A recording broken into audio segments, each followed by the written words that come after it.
17 अप्रैल 2023 India की दूसरी सबसे बड़ी आईटी कंपनी इन्फोसिस के शेयर प्राइस में 12% तक का फॉल देखने को मिला, जो कि इन्फोसिस के लास्ट 3 इयर्स का एक दिन में सबसे बड़ा फॉल इन मार्केट प्राइस है। एनएसई एंड बीएसई में ट्रेडिंग के फर्स्ट आवर में ही इन्फोसिस के शेयर प्राइस में 138 रुपीज तक गिर गए, जिसकी वजह से ट्रेडिंग को रोक दिया गया एंड दिन एंड होते ही इन्फोसिस का शेयर 9% से गिरकर 1219 पर ट्रेड हो रहा था एंड शेयर के प्राइस में फॉल की वजह से इन्फोसिस का मार्केट कैप 59,349 करोड़ से वाइप आउट हो गया।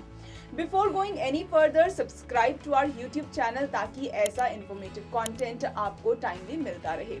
सिर्फ इन्फोसिस की ही नहीं बल्कि निफ्टी आईटी की 10 मेजर कंपनीज में भी शार्प फॉल देखने को मिला है। टेक महिंद्रा 7% से तो वहीं टीसीएस में भी 3% तक का फॉल देखने को मिला है। इन आईटी कंपनीज में इस स्टीप फॉल का सबसे बड़ा रीजन है इन कंपनीज के मार्च क्वार्टर के स्लो रिजल्ट, जिससे इन कंपनीज के प्रॉफिट में स्लो ग्रोथ देखने को मिली because of economic slowdown in American and European markets and आने वाले कुछ टाइम में भी ये स्लो डाउन कंटिन्यू रहेगा, जिसकी वजह से आईटी स्टॉक में ये फॉल देखने को मिला है।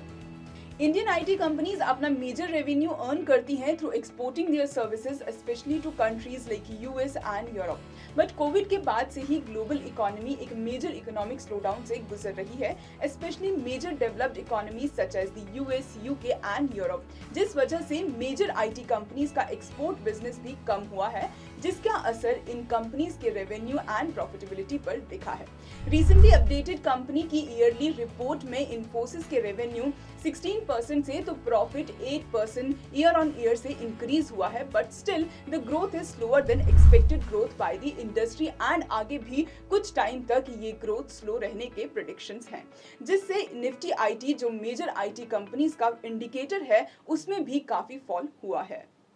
लास्ट एक साल से यूएस में inflation is on the rise and Russia Ukraine war की वजह से सिचुएशंस और खराब हुई हैं एंड यही इन्फ्लेशन ग्लोबल लेवल पर भी देखने को मिल रहा है। अबव दैट बहुत से इकोनॉमिस्ट की माने तो यूएस में रिसेशन आने के चांसेस हैं एंड अगर यूएस में इन्फ्लेशन आता है तो इसका असर इंडियन आईटी कंपनीज पर देखने को मिलेगा। यही वजह है कि बहुत से इन्वेस्टर्स और ट्रेडर्स इन आईटी स्टॉक से अपना पैसा निकाल रहे हैं।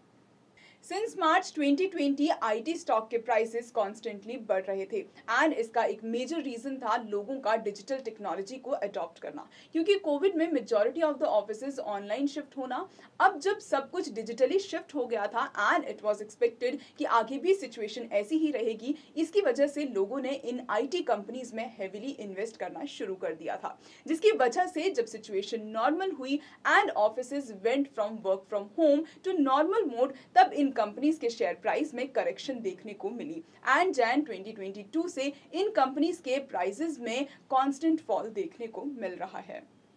As you know, the price discount everything in advance. So if you look at the chart of the IT index since March 2020, Nifty IT index में 237% approx का shoot up हुआ till Jan 2022 without any decent correction. But from 2022 जब से things have started to go back to normal, Nifty IT के charts में bearish trend देखने को मिला है। Nifty IT nearly 50% तक fall हुआ है and if आने वाले time में US and UK में recession हिट करता है तो आईटी इंडेक्स में फर्दर फॉल होने के चांसेस ज्यादा होंगे। What investors should do in this case?